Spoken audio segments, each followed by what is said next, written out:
It's got to be real.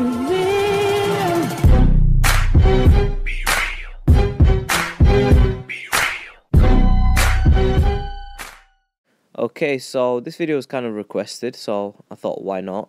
Amir Khan is inactivity after his loss to Danny Garcia. Now, Amir Khan, right? These are his last 5 fights. His last fight was against Chris Algieri. The fight before that was against Devin Alexander. The fight before that was against Luis Collazo.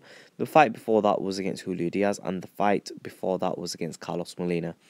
Prior to these 5 fights, he was viciously knocked out by Danny Garcia. And it seemed that since his knockout loss to Danny Garcia, Amir Khan has been extremely inactive. Since July 2012, Amir Khan has only had these 5 fights. So you could say it's been approximately 2012, 2013, 2014, 2015. You could say we're looking at about 3 years. The last 3 years of Amir Khan's career have produced him 5 fights against 2 low-name opposition fighters, 2, you could say, B-level opposition fighters. Well, in fact, 3 B-level opposition fighters in Chris Algieri, Luis Collazo, Devin Alexander. All 3 of them are top-tier B-level fighters, B plus maybe some of them, okay? You've got to look at the time that Amir Khan's faced them. Luis Collazo gave Keith Thurman a hell of a run for his money, and he's got a solid resume besides Keith Thurman anyway. Devin Alexander was definitely top tier when Khan faced him. Took a loss to Sean Potter, but apart from that has had many, many wins. And Chris Algieri, stylistically didn't seem like a good fight. However, we can say that Chris Algieri is also a top tier fighter in beating Ruslan Provodnikov. All 3 of them fighters are on the top tier, top level. Perhaps not the best, but amongst the best. Look at the fighting. Look at the fighters on the right side. We look at Julio Diaz and Carlos Molina. Carlos Molina was a fight to help build Amir Khan back up, as Amir Khan needed a fight after the Danny Garcia fight, and he was having back-to-back very hard fights. We can let him slide with the Carlos Molina fight. Okay, people want to critique it. I'm not going to critique it. I'm going to say it was a fair fight after a very vicious knockout loss. He needed a rebuilding. That's fine. He's eligible to take that. He hadn't taken a fight like that in a very long time. After that, Julio Diaz. Not too much of a fan of the Julio Diaz fight, but again, Julio Diaz is a good fighter, solid fighter. Amir Khan faced him at a catch weight of 143 pounds, I believe. Beat him, but struggled. He did struggle. Let's not pretend like he didn't. He did get dropped in the 4th round and struggled. However, he's then gone on, faced Luis Collazo, and I think it was his best win up till today. I think Luis Collazo was Amir Khan's best win. A good solid fighter, and Amir Khan wiped the floor with him every single round and dropped him several times on an elite grand stage on the undercard of Floyd Money Mayweather. Full credit where it's due. Luis Collazo proved that he's an elite fighter by knocking out Victor Ortiz, and truthfully, he gave Keith Thurman he almost took out Keith Thurman. I'm going to say that Keith Thurman got hit by a very hard body shot. If that round was a bit longer, perhaps we could have seen. Either way, he did lose to Keith Thurman, but he did put up a good fight. You look at the fights between Ricky Hatton, you look at the fight with Andre Berto, you know, several of the fights in Luis Collazo's career. He's an elite, top-level fighter. You cannot take it away from him. Perhaps not the best, but a brilliant fight nonetheless, a B level. Chris Algieri, again, top tier. Since he switched trainer, he looked very good as well against Amir Khan. And we're going to see how good Chris Algieri really is. Amir Khan didn't look the best in the Chris Algieri fight. He didn't look good in the weigh-in, let alone the fight. But yeah, Chris Algieri, Amir Khan, blah, blah, blah, blah, blah, blah, blah. So, and obviously Devin Alexander, excellent fighter. Amir Khan just absolutely demolished him. Totally demolished him. So yeah, Amir Khan has looked good in his last 3 fights overall. Chris Algieri not so much, but he still took the win. Didn't get dropped, nothing happened. He didn't look too brilliant, but he didn't look too bad either. I don't think it was that much of a bad fight as much as people made out. I think the expectations were high. So, since 2012, in a 3-year period, Amir Khan has been extremely inactive in having 5 fights in 3 years. Okay, in 2 years, Amir Khan could have had about 6 fights. Okay, in 3 years, he should have had approximately something between the range of about I would say 7 to 9 fights. 7 to 8 fights, at least. You know? He hasn't done that. He's had 5 fights instead of 7 to 8.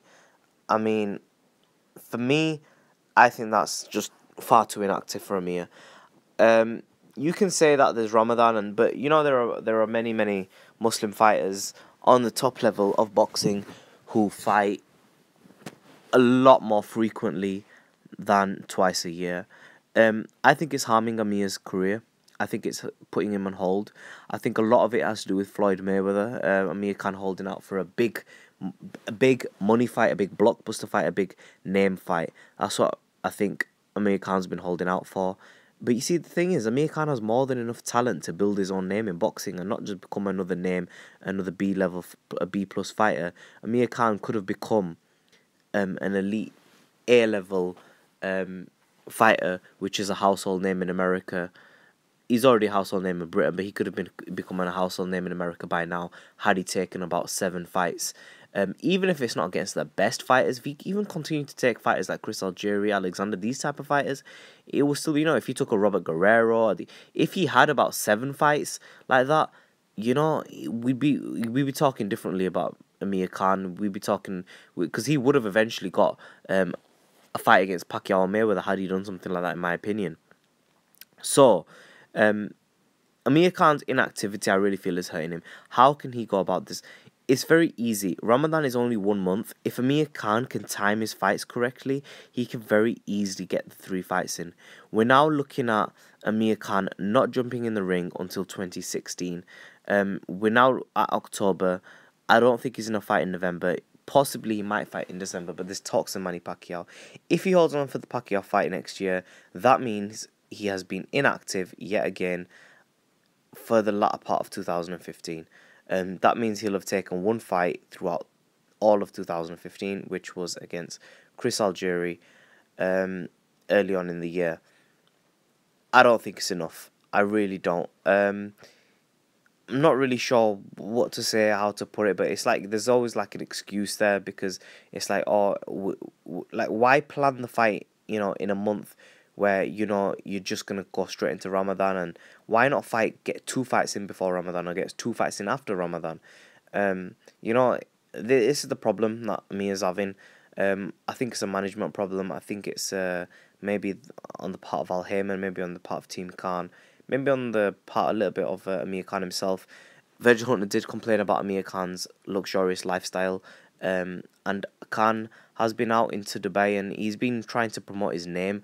I think if Amir Khan really wants to become bigger and make money, I think the best way for him to do that is to concentrate on boxing and become the best. His name is already big.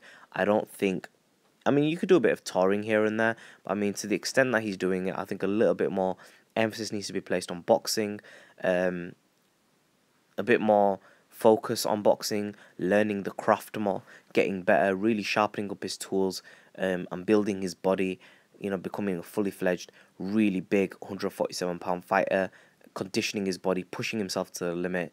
And Amir Khan really and truly could beat every single person in 147 pounds, in my opinion, if he's at his A game. He definitely stands a chance against every single fighter in 147 pounds, including Mayweather, including Pacquiao, including every single fight. I'm not saying he would necessarily win all them fights, but he stands a chance. He stands a chance, and not many fighters can say that they stand a chance against anyone in 147 pounds. I don't think Danny Garcia, for example, stands a chance against anyone in 147. Same with Keith Thurman. I think there are certain fighters that definitely beat them guys. Amir Khan, on the other hand, I think he's got the capability to become the very best at 147 pounds. But I think it's a shame. It really is a shame, and we see this a lot in boxing, where there are several fighters who are kind of tossing away their careers because they're making some money and they're wanting to build their names, etc. Or whatever the reason is, they're wanting to relax, take time off. And I know it's a difficult career. It is very difficult, but this is the career you chose, the job you chose. If you want to be the best, be the best. I'm just talking about it. I'm just stating it like it is. No disrespect to Amir or his team, but I definitely do think that Amir Khan needs to be a bit more active. I think it will help his boxing as well. Be more active in the ring. It makes you sharper. There's nothing like fighting in the ring. You can have all the sparring you want, but when you're in the ring and you're active in the ring, it can set you apart. So moving on to 2015, 2016, there's talks of Manny Pacquiao. There's talks of Danny Garcia late. I think personally Amir Khan should try to gun for the Pacquiao fight, but if he does get the Pacquiao fight, I still think he should take a fight like Robert Guerrero this year, or Danny Garcia, one of them names in 2015, and then look at the big 2016 Manny Pacquiao fight. If it gets signed, I don't know. I don't think Amir Khan should just jump straight into a Pacquiao fight. I think there should be a one fight in between for him, get his feet wet, really make him sharp. Pacquiao won't have that. Khan's trying to do something what Mayweather and Pacquiao doing is, which is fight twice a year. But you got to remember that they are pay-per-view fighters, huge pay-per-view fighters, and they need to build their pay-per-view, their pay-per-view fight up. These other fighters such as Keith Thurman, and they all need to be fighting. Danny Garcia, all of them need to be fighting at in 3 times a year. I think that's best for their careers because they're all at a similar level. Amir Khan, Keith Thurman, Danny Garcia. None of them 3 have really stood out and said, you know what, after Mayweather and Pacquiao, I am that next fighter. Errol Spencer's coming up the rankings. So they better be very careful. Them 3 fighters there, Danny Garcia, Amir Khan, and Keith Thurman at 147 pounds. They are the 3 main fighters after Mayweather and Pacquiao, and I definitely think that one of them 3 needs to step it up, and I think it should be Amir Khan who does it. It's going to be a battle between Khan and Thurman, in my opinion, eventually, but it's all about activity, who's more active, who wants it more, who's hungrier, and at this moment in time, to be honest, I don't think any of them 3 are really that hungry. I think Amir Khan is really inactive, and I think that's what's harming him. The other 2, I mean, who's more committed, Mayweather or Thurman? We should be saying Thurman, but that's not the case. Comment section below, subscribe as always, let me know what you think.